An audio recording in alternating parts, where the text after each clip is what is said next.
Okay, hello everyone, and welcome to part three of the Emotions and the Brain webinar series. This webinar clip is going to focus on the fight, flight, freeze response systems, and then what happens to our bodies as a result of being in these responsive states.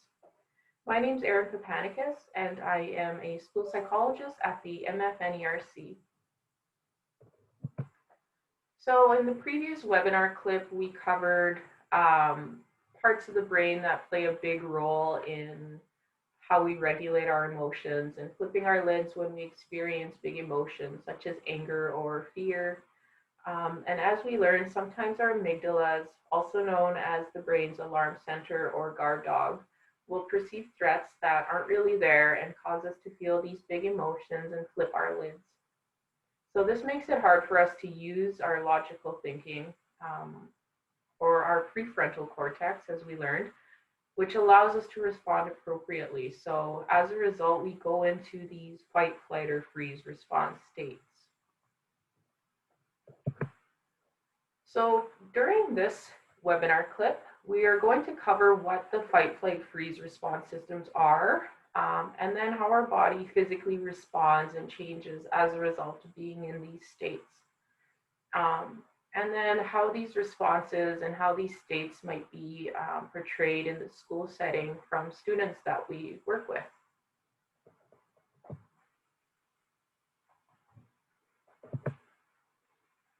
So fight, flight, freeze is our body's automatic built-in response system designed to protect us from threat or danger. So when we're threatened, our bodies will automatically prepare us to either fight the threat, run away from the threat, or stay still until the threat is gone. So these responses are very important and very critical to our survival from real threat and real dangers. However, sometimes these big emotions and reactions are triggered in situations that they shouldn't be, so otherwise known as a perceived threat. So for instance, when our lids are flipped, we're not always thinking clearly or logically. We may perceive dangers that aren't really there, like the reactions and the feelings and the big emotions we would experience when confronted by a tiger, for example. So this would be a real threat, being the same as those we feel when confronted by a test in social studies, for example. So this would be a perceived threat.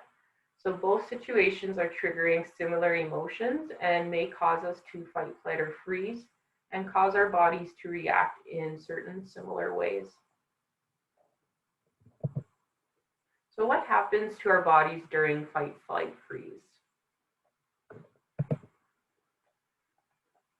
When we encounter a threat or danger, whether it's real or perceived threat, our heart immediately and rapidly starts pumping blood and oxygen to our muscles and to the rest of our body, getting us ready to kind of fight that threat. This causes our hearts to beat faster and our breathing to get shallow or fast and rapid.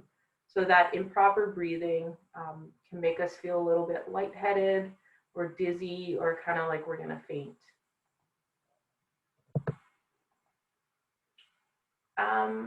During fight, flight, freeze, blood will often leave our fingers and move towards the bigger muscles where it's needed.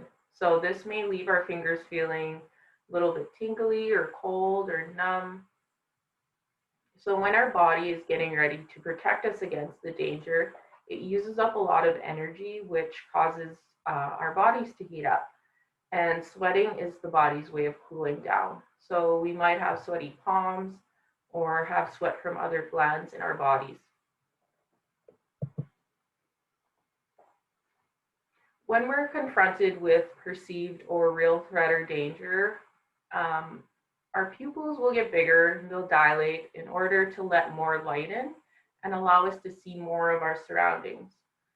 We may also get tunnel vision and lose sight of our peripheral vision and be entirely focused on the object or the animal or whatever the threat might be. So we may even see black spots or other visual effects depending on the person or the situation. So when our body goes into fight, flight, or freeze mode, a lot of our bodily systems get put on hold until the threat has passed, including our digestive system. So this might cause us to feel a little bit sick in the stomach. So the reason I go over these physical symptoms is because they're important to keep in mind, as they can be very distracting to the students who might be feeling these symptoms in our classrooms.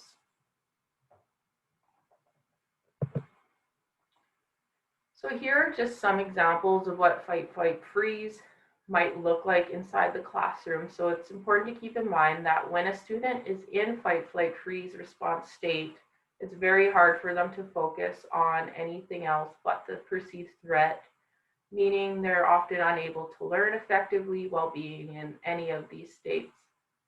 So some students who may be in fight mode could exhibit defiance or refusal to do work.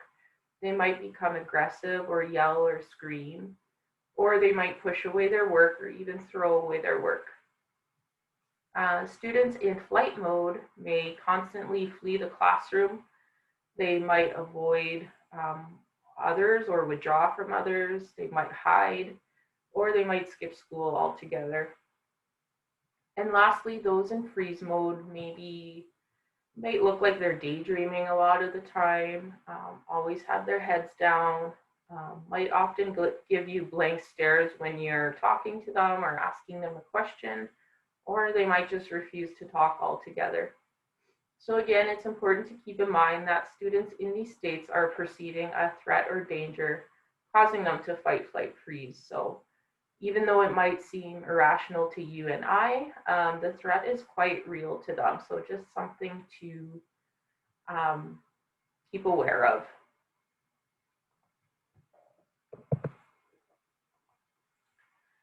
So it's also important to keep in mind that we have students who can be in a constant state of fight, flight, freeze, and they're living their daily lives in a heightened state.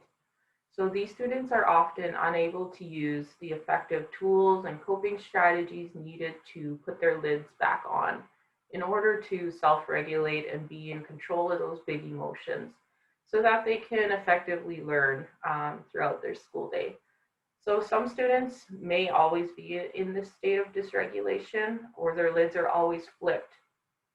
So for this reason, it's important for us to not only understand those big emotions, but how to help them cope with those big emotions. So that emotional regulation piece is very important, as is the co-regulation piece. So that is what will be covered next time by Alex.